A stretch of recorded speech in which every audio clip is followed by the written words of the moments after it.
campo. Jesus e a ceifa.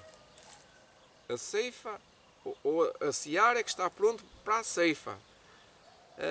No seguimento das parábolas de Jesus, vamos continuar agora com a parábola do semeador. Vocês recordam-se na sementeira que se fez semana passada, em maio? Agora em junho, vamos recordar alguns pensamentos.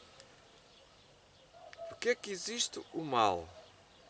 Mas antes, lemos no desenvolvimento da vida, quando já o fruto se mostra pronto para colher, mete-se-lhe a foice, mete-se-lhe logo a foice, porque está chegada à ceifa. Agora tomem nota, aquilo que eu tinha dito, o que eu vou dizer agora. Cristo espera, ou Cristo aguarda, com fermente desejo, com ansiedade, com aquele desejo de sua seara estar pronta, com fermente desejo, a manifestação de si mesmo em sua igreja. Ou seja, que a sua igreja produza frutos. E o fruto é o caráter. Diz, quando o caráter de Cristo se reproduzir, se manifestar perfeitamente em seu povo, então virá o fim. Virá para reclamá-los como seus e os levará para o celeiro do céu. Findou a profecia, findou o tempo da graça, findou o mundo. Jesus vai voltar e o povo de Deus tem que ter o caráter, a peculiaridade do caráter de Jesus tem que estar estampado no rosto dos seus discípulos.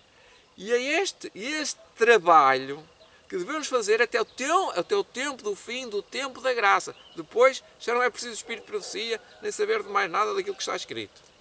Já está feito. Na parábola do semeador, eu vou ler um versículo só, a Mateus capítulo 13, versículo 4, capítulo 13, versículo 4, Jesus diz assim: e quando semeava, uma parte da semente caiu ao pé do caminho. Ao pé do caminho. E vieram as aves do céu, vieram as aves de rapina, ou as aves do céu, e comeram-na. O que é que isto quer dizer? Isto quer dizer que a semente que não cai em boa terra, que cai no caminho, fica sem terra, não vai crescer e vai ser recolhida pelos passarinhos, pelas aves de rapina. Quem são?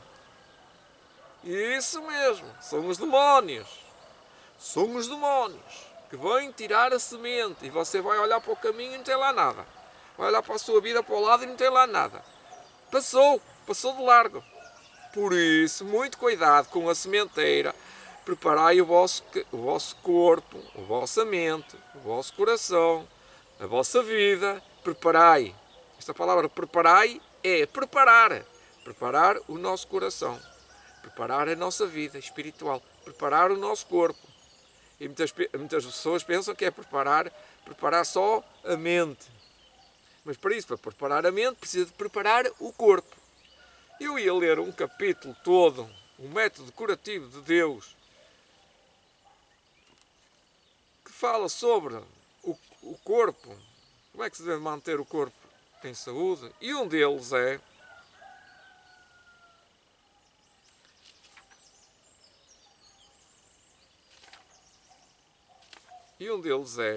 a reforma da saúde.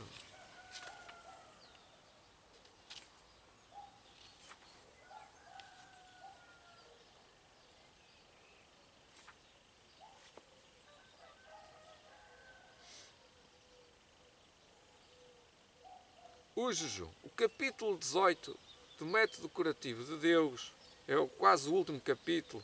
O método curativo de Deus utiliza o jejum. Eu vou só ler as partes azuladas, as partes manchete. Diz assim: um jejum que fracassa. A oração e o jejum nada conseguem. As pessoas bem pensar assim, então o jejum e a oração nada consegue. Diz Ellen White que não. Enquanto o coração estiver isolado de Deus por um procedimento erróneo.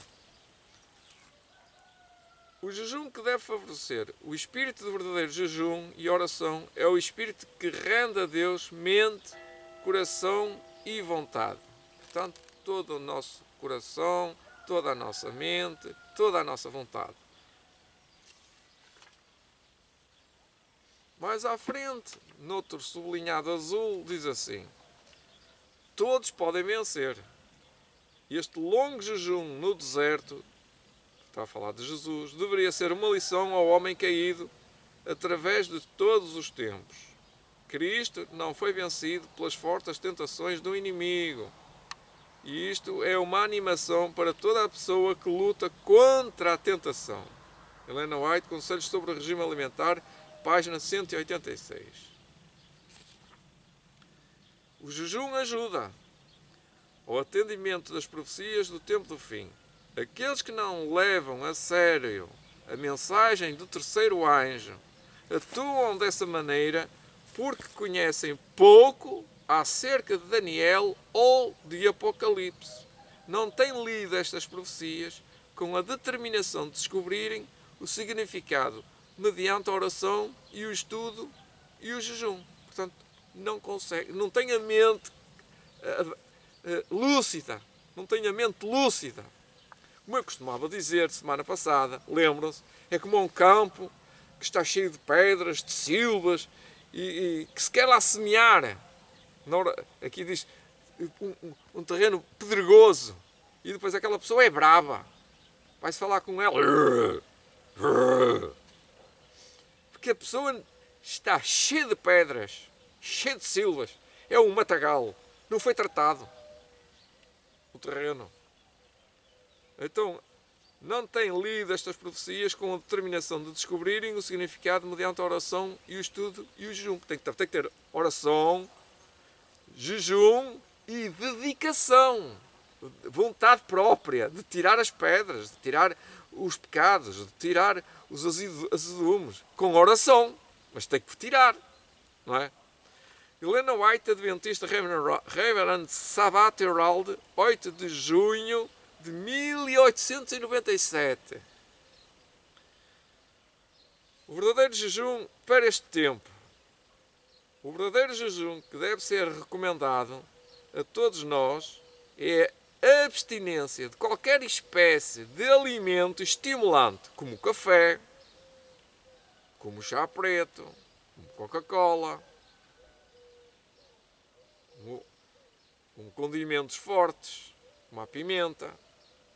O uso apropriado de alimento saudável e simples que Deus proveu em abundância. Os homens precisam pensar menos no que comer e beber em matéria de alimento temporal e muito mais em relação ao alimento do céu, que dará tono, vida, que é tonalidade, tono, e vitalidade a toda a experiência religiosa. Por isso que as pessoas que comem muito não pensam. Cabeça limpa, cabeça lúcida, não tem o estômago cheio. Quando o estômago está cheio da comida, por mais que seja boa, a cabeça, a mente não pensa. Porque o sangue flui para os órgãos digestivos e a mente fica sem lucidez, fica com pouco vitalidade. Ellen White, Medicina e Salvação. Medicina e Salvação, página 283. Pronto, já falei sobre o jejum. Querem saber mais? Então vamos lá. Vamos lá, que eu tenho aqui o livro, Parábolas de Jesus. Vamos continuar sobre uma parábola muito conhecida, que é o joio. Porque é que existe o mal? Propor-lhe outra parábola. Jesus diz assim: querem que vos conte uma parábola? Querem que vos conte uma história? E eles: pois, está bem, senhor, está bem, está bem. Então Jesus dizendo assim: o reino dos céus é semelhante a um homem que semeou boa semente no seu campo. Mas dormindo os homens, veio o seu inimigo e semeou joio no meio do trigo e retirou-se. E quando a erva cresceu e frutificou, apareceram também o joio com o trigo. Isto está em Mateus capítulo 13, 24 a 30. Portanto, está mesmo aqui nesta parábola. Mateus capítulo 13, 24 a 30.